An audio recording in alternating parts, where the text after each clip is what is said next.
We are often not in the same room, but retirement security is something that tends to get everybody's attention and brings us all to the same room. Why? Because in the United States, a woman can expect to live 6 years longer than her husband. The average life expectancy for a woman is 80 years from birth.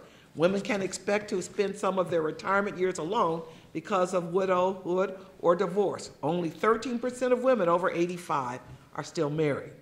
And then there's what I call the Wilma and Betty factor, and that is Wilma Flintstone and Betty Rubble of the Flintstones fame, both of whom put in rock-solid time at home, but because they did not work, had to depend on their husbands for help in retirement.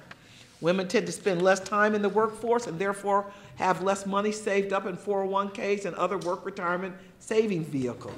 A study I saw said that about half of women aged 35 to 54, a very critical age bracket, your prime earning years were not knowledgeable about investing.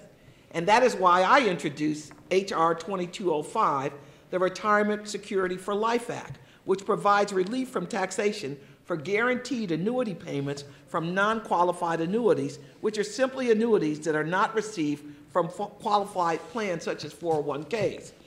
Our bill, in which I'm proud to say my colleague, Shelley Moore Capito, is an original co-sponsor, along with 67 other members of Congress, limits the payments to 50% of the lifetime annuity payments.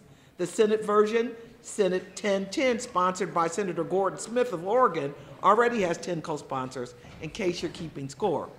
I'd like to be very clear that this bill does not have a revenue impact, which would reach into the billions based on the scoring from the Joint Tax Committee of similar legislation in the past. I would submit, though, that the cost of allowing women to languish in poverty would be even more expensive for our nation. The issues that 2205 attempt to address are more pressing for women than for men. Again, a typical 25-year-old woman with a college degree is expected to earn about $523,000 less in wages over a lifetime than similarly situated men. That means that my 25-year-old intern, who is a second-year law student, in theory will have $500,000 less than a male in her law school class, even though they read the same books, took the same exam, and practiced the same law.